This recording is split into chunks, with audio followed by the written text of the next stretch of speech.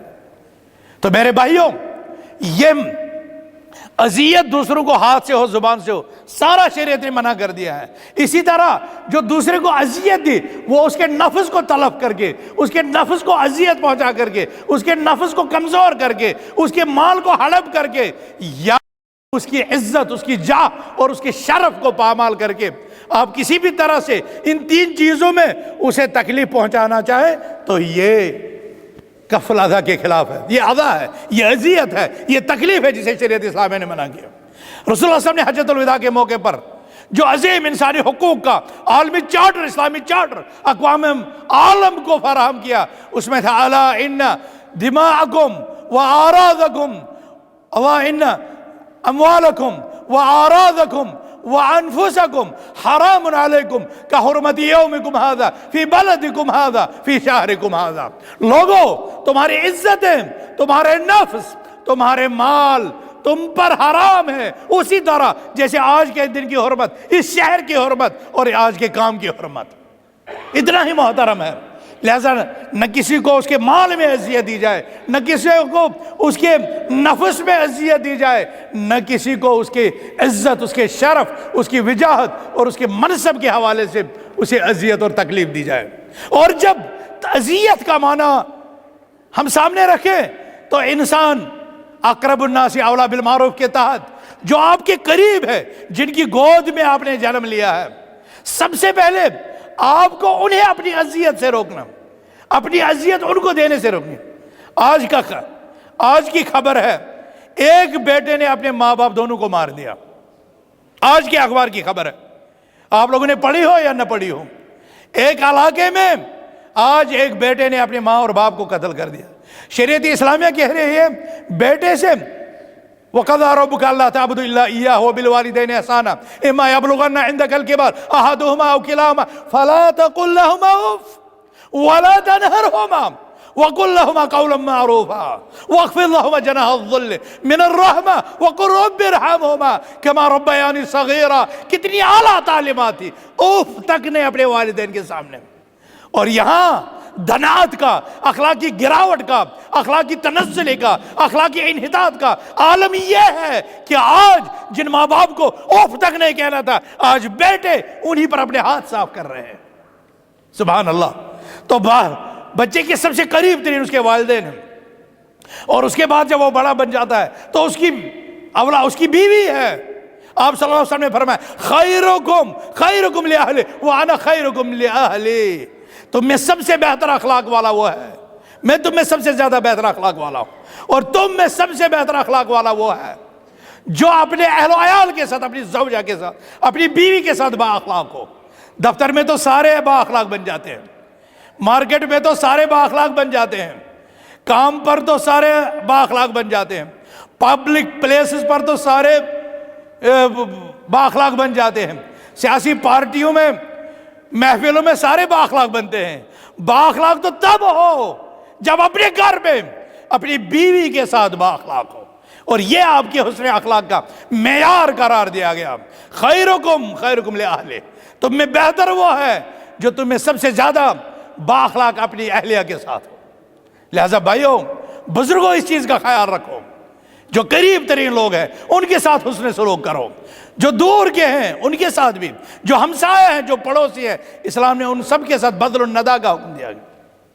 کف الاذی، جو قریب ترین ہے، جو دور ترین ہے، بلکہ کسی انسان کو، بلکہ حیوانات تک کو بھی تکلیف دینا، ان سے ان کا پانی روک دینا، ان سے ان کی غذا روک دینا، یہ شریعت نے قطعی ایسے گناہ قرار دیا ہے جو موجب دخول نار ہیں، جو جہنم کی آگ کے حقدار ٹھہرا سکتے ہیں۔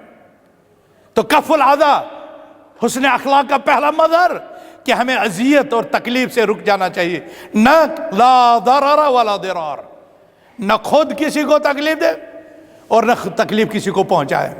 جیو اور جینو دو کی پالیسی شریعت اسلام کی ہے، خود بھی رہو اچھی طرح سے اور دوسروں کو بھی اچھی طریقے سے رہنے دو، انہیں تکلیف مت پہنچاؤ۔ کف الاذی، دوسری چیز ہے بذل الندیٰ، لوگوں کے ساتھ بہتر معاملہ کرو، اور لوگوں میں جو سب سے قریب ہے تو وہ والدین ہیں۔ آپ صلی اللہ علیہ وسلم نے فرمایا، جب آپ سے پوچھا گیا من احق الناس بحسن صحابتی، لوگوں میں سب سے زیادہ میرے حسن سلوک کا حقدار کون ہے، کس کے ساتھ میں اچھا کروں، کس کے ساتھ میں نیکی کروں، کس کے ساتھ میں بھلائی کا معاملہ کروں، تو آپ صلی اللہ علیہ وسلم نے فرمایا امک، اپنی ماں کے ساتھ۔ ماں اس کائنات میں وہ عظیم لفظ ہے جو اپنے اندر رحمتیں لیے ہوئے، برکتیں لیے ہوئے ہیں، جو بچوں اور اولاد کے لیے کتنی تڑپ لیے ہوئے۔ اس ماں کے لیے حسن سلوک، اعلیٰ اخلاق، اچھے اخلاق، اس کے پاؤں تلے، اس کے قدم تلے جنت۔ امک، اس کے بعد امک، اس کے بعد امک 3 دفعہ فرمایا۔ اولاد پر ماں کے حق، سبحان اللہ، 3 گنا، باپ سے زیادہ۔ جب چوتھی دفعہ رسول اللہ صلی اللہ علیہ وسلم سے پوچھا گیا تو آپ نے فرمایا ثم اباک، پھر تمہارا باپ۔ پہلے 3 درجوں پر ماں ہے، چوتھے درجے پر اطاعت، حسن سلوک کا معاملہ اپنے والد سے کرنا ہے، یہ لوگ کے قریب دن۔ پھر اپنے اولاد کے ساتھ کیا سلوک کرنا ہے، اس سے آپ باخبر ہیں۔ ان کی تربیت کیسے کریں، ان کی نشو و نما کیسے کرنی ہے، وہ آپ کو پتہ ہے۔ ان پر کیسے اخراجات کرنے ہیں، ان کے نان نفقہ، ان کے ملبس، ان کے مشرب، ان کی تمام چیزوں کا، یہ مجھے بتانے کی ضرورت نہیں ہے۔ پھر آپ کے پڑوس میں جو ہمسایہ رہتے ہیں، آپ صلی اللہ علیہ وسلم نے فرمایا واللہ لا یؤمن، واللہ لا یؤمن، واللہ لا یؤمن، قسم اللہ کی وہ مومن نہیں، قسم اللہ کی وہ مومن نہیں، قسم اللہ کی وہ مومن نہیں۔ صحابہ نے عرض کیا یا رسول اللہ صلی اللہ علیہ وسلم کون؟ آپ نے فرمایا من لا یأمن جارہ بوائقہ، جس کا پڑوسی اس کی اذیتوں اور اس کی تکالیف سے محفوظ نہ رہے۔ تو میرے بھائیوں، پھر پڑوسیوں سے آگے دوسرے انسانوں کے ساتھ آپ صلی اللہ علیہ وسلم نے فرمایا، آپ صلی اللہ علیہ وسلم نے فرمایا اتق اللہ حیثما کنت، جہاں رہو اللہ سے ڈرتے رہو، وَأَتْبِعِ السَّیِّئَةَ الْحَسَنَةَ، غلطی ہو جائے، گناہ ہو جائے، فوراً اچھائی کا کام کرو، فوراً نیکی کا کام کرو، وہ نیکی کا انجام دینا پچھلی برائیوں کو مٹا دیتا ہے۔ اور ایک اور نسخہ وَخَالِقِ النَّاسَ بِخُلُقٍ حَسَنٍ، لوگوں کے ساتھ اچھے اخلاق سے ملو، جب ملو تو طلاق کم سے کم یہ اچھائی تو ہونی چاہیے۔ جس میں تیسرا نقطہ ہے وَأَن تَلْقَىٰ أَخَاكَ بِوَجْهٍ طَلِقٍ، تو اپنے بھائی سے مسکراتے ہوئے چہرے کے ساتھ خوشگوار انداز میں ملے، منشرح الصدر بن کر کے ملے، بہتر انداز میں اس کا استقبال کرے۔ پیارے آقا صلی اللہ علیہ وسلم کی مجلس میں ایک شخص آیا، حضرت عائشہ صدیقہ رضی اللہ عنہ بیان کرتی ہیں، شخص آیا، آپ صلی اللہ علیہ وسلم نے فرمایا بئس اخو العشیرہ، وہ آدمی کتنا خراب ہے۔ لیکن جب سامنے آیا تو نبی اکرم صلی اللہ علیہ وسلم حشاش بشاش خوشگوار انداز میں سے پیش آئے، اس کا استقبال فرمایا، اس کے ساتھ اچھی طرح بات کرتے رہے۔ جب وہ واپس پلٹا، امی حضرت عائشہ نے پوچھا یا رسول اللہ صلی اللہ علیہ وسلم قلت کیت کیت، جب آیا تھا تو آپ نے ایسا ایسا کہا تھا، اور جب اس کے ساتھ ملنے کا وقت آیا تو آپ اتنے حشاش بشاش اور خوشگوار انداز اچھے اخلاق سے اسے پیش آئے۔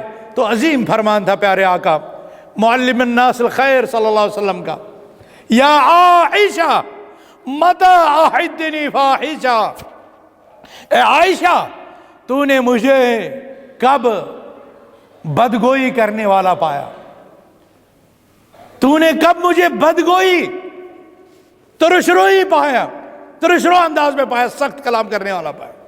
اللہ سبحانہ و تعالیٰ نے بھی اس خوبصورت اخلاق کا، آپ کے اس خوبصورت رویے کا، آپ کی اس نرم دلی کا، آپ کی اس ملنساری کا، آپ کے اس حسن استقبال کا قرآن حکیم میں اللہ سبحانہ وتعالی نے ستائش کی۔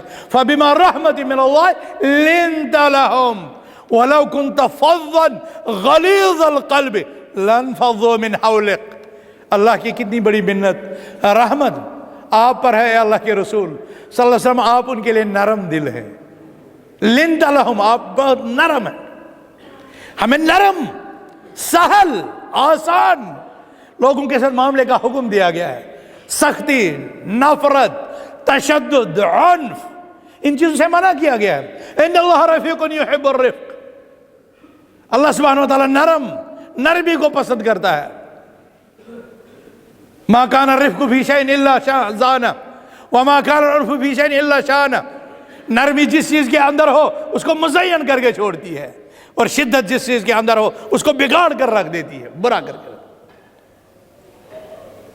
آپ صلی اللہ علیہ وسلم کہ یہ اعلیٰ اخلاق، یہ اعلیٰ کردار ہم اور آپ سب کو یہ پڑھنا چاہیے، عظیم سیرت پڑھنی چاہیے، یہ عظیم اخلاق پڑھنی چاہیے۔ آپ صلی اللہ علیہ وسلم کا لوگوں کو ملنا، آپ صلی اللہ علیہ وسلم کا ترش روئی سے بعید، آپ صلی اللہ علیہ وسلم کا حسن استقبال، آپ صلی اللہ علیہ وسلم کی مہمان نوازی، آپ صلی اللہ علیہ وسلم کا یہ کردار، یہ ہمیں زندگی ہر قدم پر، ہر موڑ پر، تجارت میں، سیاست میں، معاملات میں، عبادات میں، اخلاقیات میں، معاشیات میں، اقتصادیات میں، قدم قدم پر ہمیں درپیش ہے۔ اعلیٰ اخلاقی تعلیم، اعلیٰ اخلاقی اصول، کاروبار کے سلسلے میں واضح من غشنا فلیس منا، جو ہمیں دھوکہ دے وہ ہم میں سے نہیں۔ جا کے دنیا کے لوگوں سے پوچھ لو کیا اتنی عظیم بات کسی نے کہی ہے؟ چوریوں، برائیوں اور دوسرے جو اخلاقی گراوٹیں ہیں ان کے متعلق جو اسلام کا نظام تربیت ہے، جو نظام تہذیب ہے، آپ صلی اللہ علیہ وسلم کا تزکیہ ہے، جیسا آپ صلی اللہ علیہ وسلم نے ان لوگوں کو، اگر ان کی سیرتیں آپ صلی اللہ علیہ وسلم کی بعثت سے پہلے پڑھ لی جائے، انہی اشخاص کی، ان کے کریکٹرز کو دیکھ لیا جائے، ان کی سیادت و قیادت کو دیکھ لیا جائے، تو ظلم سے عبارت ہے، بے وفائیوں سے عبارت ہے، بدعادیوں سے عبارت ہے، بدکاریوں سے عبارت ہے، معاملات گڑبڑ ہے۔ لیکن جب پیارے صلی اللہ علیہ وسلم جن کے متعلق اللہ تعالیٰ نے فرمایا هو الذی بعث فی الامیین رسولا منہم یتلو علیہم آیاتہ ویزکیہم ویعلمہم الکتاب والحکمہ، تو یہ تعلیم کتاب، یہ تزکیہ نفس، یہ جو تطہیر قلب، یہ جو تطہیر نفس آپ صلی اللہ علیہ وسلم نے اپنے جانثاروں کی، اپنے صحابہ کی، تو یہ اتنے عظیم بن گئے، ان کے اخلاق اتنے سنور گئے، ان کی عبادتیں اتنی درست ہو گئی کہ اللہ سبحانہ وتعالیٰ نے جیتے جی ان سے اپنی رضامندی کی بشارت نازل فرما دی، رضی اللہ عنہم ورضوا عنہ، وہ اللہ سے راضی ہوئے، اللہ ان سے راضی ہوا۔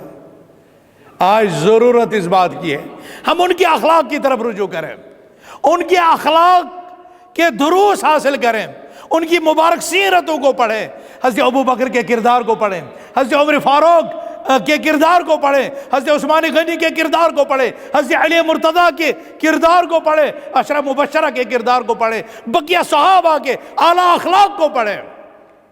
ہماری آنکھیں تر ہوں گی، ہمارا ایمان بڑھ جائے گا، ہمارے دل کے تاریخ گوشے روشن ہو جائیں گے، ہمارا دماغ معطر ہو جائے گا۔ اللہ کی قسم اس روئے زمین پر انبیاء کرام کے بعد یہ اتنی مقدس جماعت ہے، اتنی مقدس جماعت نہ آسمان نے دیکھی، نہ زمین نے دیکھی، نہ کسی ماں نے جانی۔ ان کی عظمت اخلاق، ان کی عظمت کردار، ان کے حسن عقیدہ، ان کے حسن منہج، اس کو پڑھنے، اس کو پرکھنے، اس کی اقتداء کی، اس کے پیچھے پیچھے چلنے کی ضرورت ہے۔ ہماری زندگیاں سدھر جائیں گی، ہمارے اخلاق سنور جائیں گے، ہمارا اعتقاد بن جائے گا، ہمارا ایمان بڑھ جائے گا، ہمارے اخلاقیات قابو میں آ جائیں گے۔ وہ لوگ جو ان اعلیٰ نبوی اخلاق کے امین تھے، آج دنیا میں ان کے پیغمبر کی طرف دہشت گردی کی، ظلم و تعدی کی نسبتیں کی جا رہی ہیں۔ وہ مسلمان جو مسلمان اخلاق کے پیکر تھے، جو کردار کے عظمتوں کے امین تھے، آج ان لوگوں کو دیکھ کر کے لوگ متردد ہوتے ہیں، شک و شبہات ان کے متعلق پڑ جاتے ہیں۔ وجہ کیا ہے؟ وجہ یہ ہے کہ ہم نے تو لا الہ الا اللہ پڑھا لیکن اس کے معنی کو نہیں سمجھا، ہم نے محمد الرسول اللہ صلی اللہ علیہ وسلم کو تو پڑھا لیکن اس کے مدلول کو نہیں سمجھا، اس کا کیا ہم پر لازمی اثر پڑنا چاہیے تھا، پھر ہم اس کے کیا تقاضے تھے وہ ہم نے نہیں سوچا۔ ہم کمانے میں لگ گئے، ہم ملکوں کی سیر و سیاحت میں لگ گئے۔ یہ بھی ضروری ہے زندگی کی گاڑی چلانے کے لیے میرے بھائیو بزرگوں، اللہ سبحانہ وتعالیٰ نے روئے زمین پر پھیل جانے کا اور لقمہ عیش، لقمہ حلال کمانے کا حکم دیا ہے، مگر وہ زندگی جو 30 سالہ ہے، جو 25 سالہ ہے، جو 50 سالہ ہے، جو 60 سالہ ہے، جو 100 سالہ ہے، اس زندگی کے لیے اتنی محنت ہے۔ اس وقت آپ یہاں پر بیٹھے ہیں، سردی کا احساس ہے، اپنے جسم کو کپکپی سے، سردی سے بچانے کے لیے آپ نے گرم گرم کوٹ پہن لیے ہیں، ہے نا بات صحیح؟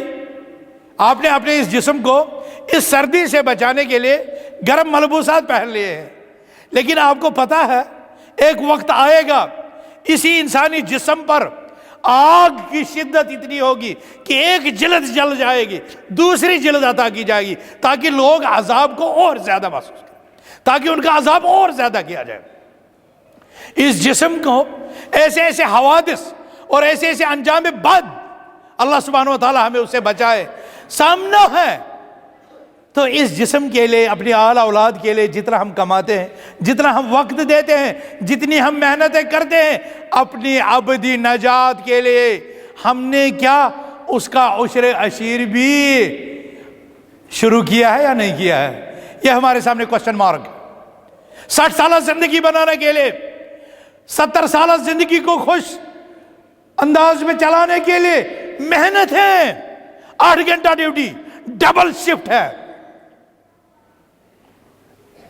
ڈبل شفٹ میں کام کر رہے ہیں، لیکن جو ہمیشہ اور ابدی رہنے والی زندگی ہے اس کے لیے ہم نے کتنی محنتیں کی ہے۔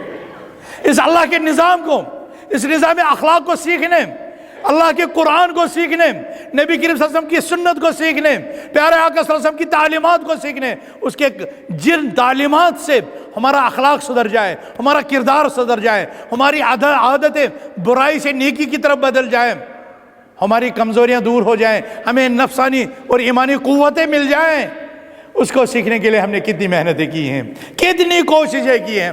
میرے بھائیوں، ایک طرف سے حضرت ابو ہریرہ تھا جس نے اپنا لقمہ معاش حاصل کرنا چھوڑ دیا تھا، نبی اکرم صلی اللہ علیہ وسلم کی مجلس سے ایک سیکنڈ کے لیے بھی غیر حاضر نہیں رہتے تھے کہ کہیں ایسی عظیم بات رسول اکرم صلی اللہ علیہ وسلم کی زبان مبارک سے نہ نکلے جسے انسان کے اخلاق سدھر جائے، انسان کی عاقبت بن جائے، اور ابو ہریرہ اس کے سننے سے محروم رہ جائے۔ ابو ہریرہ راتوں کو، دن کو نبی اکرم صلی اللہ علیہ وسلم کے حجرے مبارک کے باہر بیٹھے رہے، بھوک سے کبھی کبھار اتنی گشی کہ لوگ سمجھتے ہیں بیمار ہے، لیکن اصل مسئلہ ہوتا تھا بھوک کا۔ اور اس کے برخلاف ہمارے عمر فاروق رضی اللہ عنہ نے اپنے ہمسائے کے ساتھ، اپنی پڑوسی کے ساتھ یہ عظیم نظام اخلاق سیکھنے کے لیے باری لگا دی تھی۔ ایک دن کمانا ہے، اللہ کے راستے میں خرچ کرنا ہے، اپنے اہل و عیال پر خرچ کرنا ہے، اپنے وارثوں کے لیے مال چھوڑنا ہے، اس کے لیے بھی محنتیں ہیں، لیکن ایک پورا دن اس کے مقابلے میں اللہ کے رسول صلی اللہ علیہ وسلم کے دربار میں حاضری ہے جہاں اخلاق کو درست کیا جاتا ہے۔ کتنی سختی تھی حضرت عمر میں رضی اللہ تعالیٰ عنہ، لیکن جب اسلام کی اعلیٰ دولت، اسلام کا نظام اخلاق ملا تو وہی سخت انسان کتنا عظیم انسان بن گیا، لیکن اس کے لیے قربانی دینی پڑی۔ انہوں نے ایک دن کاروبار کے لیے رکھا اور ایک دن نبی اکرم صلی اللہ علیہ وسلم کے دربار میں تہذیب نفس، تہذیب سلوک اور تہذیب اخلاق سیکھنے کے لیے رکھا۔ آپ نے اور میں نے کیا رکھا ہے؟ کتنا ٹائم دیتے ہیں ہم دعوت کو، کتنا ٹائم ہم ان علماء کرام کی مجلسوں میں رکھتے ہیں تاکہ ہمارے نفس کی تہذیب، ہمارے سلوکیات کی اصلاح، ہمارے کردار کی اصلاح ہو جائے، کتنا وقت ہم اس کے لیے صرف کرتے ہیں۔ وہ عظیم نسخہ کیمیا، وہ علاج جو قرآن کی شکل میں ہمارے دل و دماغ کو معطر کرنے کے لیے آیا تھا، اس قرآن کو ہم نے اپنے دماغ اور سینے میں کتنی جگہ دے رکھی ہے۔ موبائل آپ کے ہاتھ میں ہوتا ہے، اس میں مختلف چپس ہوتے ہیں، ڈیوائسز ہوتی ہیں، اس میں میموری کارڈ ہوتا ہے، اس میں اپنی بھی گنجائش ہوتی ہے۔ جب وہ بھر جاتا ہے تو آپ کہتے ہیں اس میں اتنا میموری فل ہو گئی یا آدھی ہے یا یہ گئی، اس کا پرسنٹیج آپ دیکھتے رہتے ہیں۔ اسی طرح آپ کے دل و دماغ کی بھی ایک میموری ہے، ذرا ٹٹول کر دیکھ لیجئے۔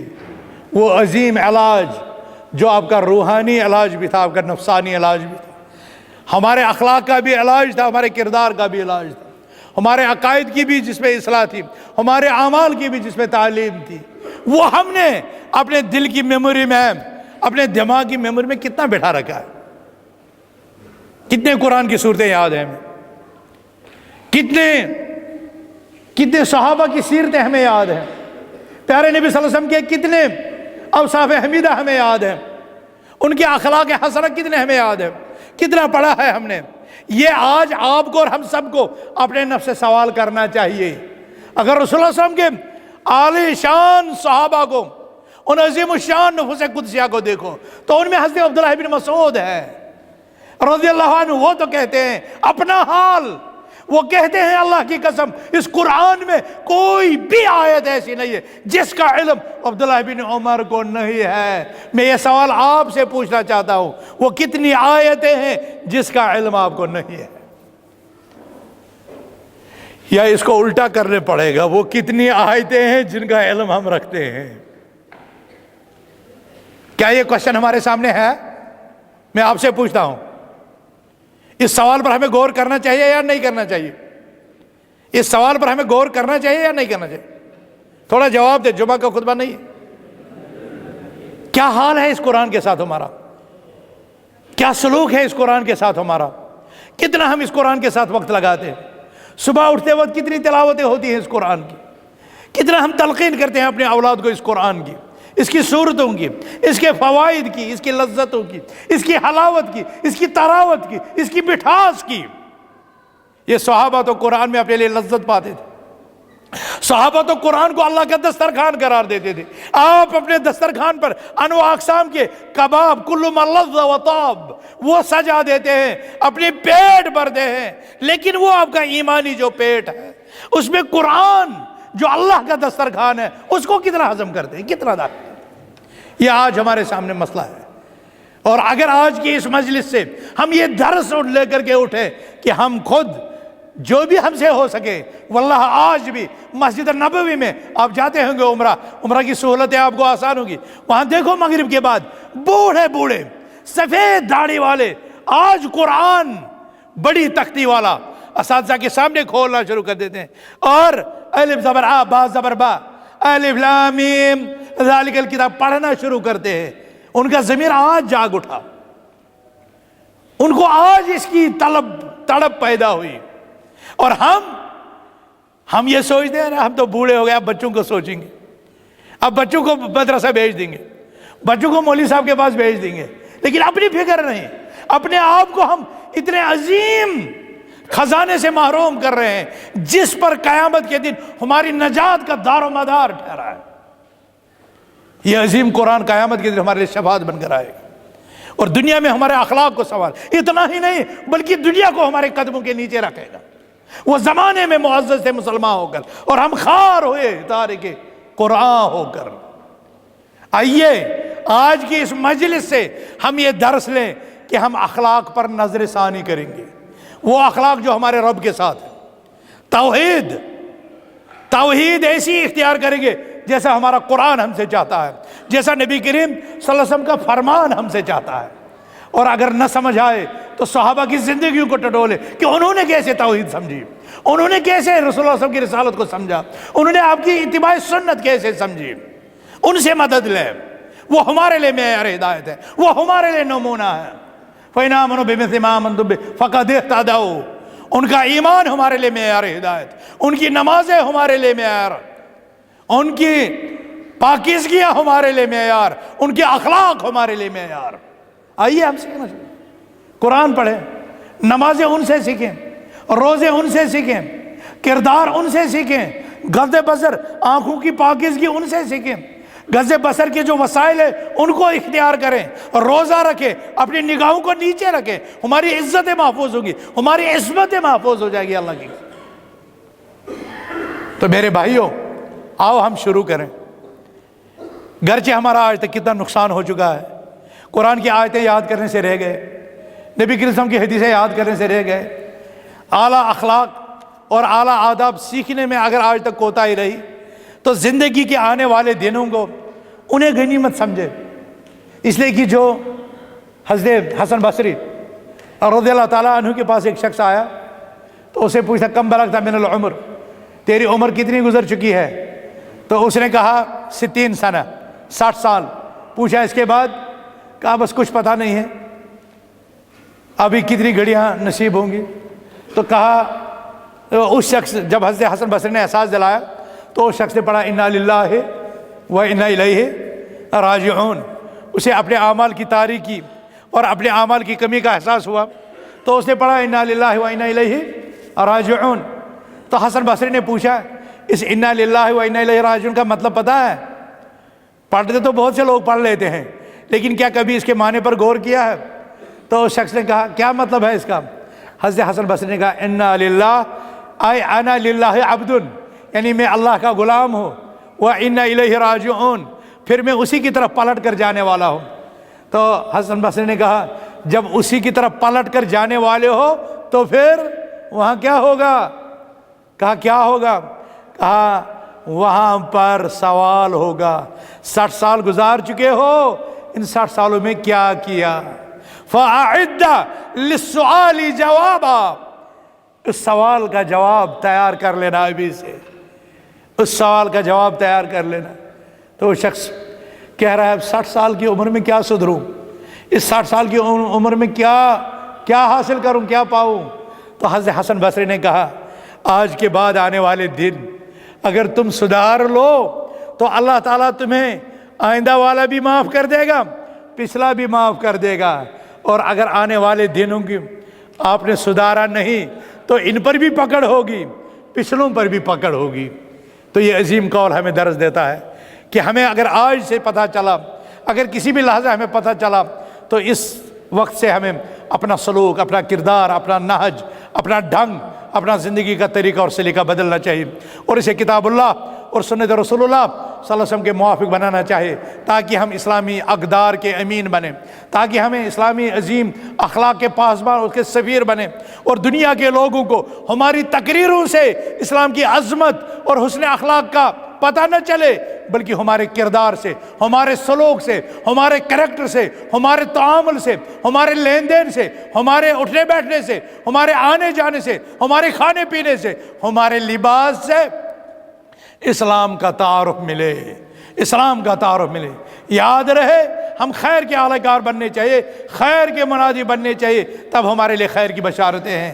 ہمیں شر کا اعلی کار نہیں بننا چاہیے، اور شر کے اسباب ہمارے ذریعے سے نہیں پھیلنے چاہیے، تب ہمارے لیے جہنم کی وعید ہے۔ اللہ سبحانہ وتعالیٰ سے دست بدعا ہے الہ العالمین ہماری اس مجلس کو اپنی رضا کے لیے قبول فرما دے، الہ العالمین ہمارا جمع ہونا اپنی رضا کے لیے قبول فرما دے، الہ العالمین ہمارے دلوں کی اصلاح فرما دے، الہ العالمین ہمارے نفوس کی اصلاح فرما دے، الہ العالمین ہمارے اہل بیت کی اصلاح فرما دے، الہ العالمین ہمارے افراد خانہ کی اصلاح فرما دے، الہ العالمین جو توحید پرست یہاں پر حاضر ہیں، جو افراد یہاں پر حاضر ہیں، جو خواتین، جو بچے، جو بزرگ یہاں پر حاضر ہیں، الہ العالمین ان کی اصلاح فرما دے، ان کی دنیا سنوار دے، ان کی عقبہ سنوار دے، ہماری دنیا سنوار دے، ہماری عقبہ سنوار دے، الہ العالمین ہمارے اخلاق درست فرما دے، الہ العالمین ہمارے اخلاق درست فرما دے، الہ العالمین ہمارے اخلاق درست فرما دے، الہ العالمین ہمیں پیارے آقا صلی اللہ علیہ وسلم کے اخلاق حسنہ پر چلنے کی توفیق عطا فرما دے، الہ العالمین ہمیں ان کے اخلاق حسنہ کا امین بنا دے، ہمیں ان کے اخلاق حسنہ کا سفیر بنا دے، کہ غیر مسلم ہمارے اخلاق سے متاثر ہو کر کے اسلام کی عظمتیں پہچاننا شروع کر دیں۔ الہ العالمین جو لوگ اسلام کی نعمت سے محروم ہیں، الہ العالمین ان کے دل اسلام کی نعمت کے لیے، اسلام کی ہدایت کے لیے کھول دے۔ الہ العالمین ہمارے جوان جو ابھی تک غفلتوں کے شکار ہیں، جو ابھی تک علمی محفلوں سے دور ہیں، جو ابھی تک مسجدوں سے دور ہیں، الہ العالمین انہیں توحید کی طرف لا، الہ العالمین انہیں توحید کے نور سے منور فرما، انہیں سنت کے نور سے منور فرما، انہیں علم دین اور علم نافع کے نور سے منور فرما۔ الہ العالمین ہم سب کو عمل صالح کی توفیق عطا فرما۔ اقول قولی ھذا واستغفر اللہ لی ولکم ولسائر المؤمنین انہ تعالی جواد کریم ملک بر رؤوف رحیم۔ السلام علیکم ورحمۃ اللہ وبرکاتہ۔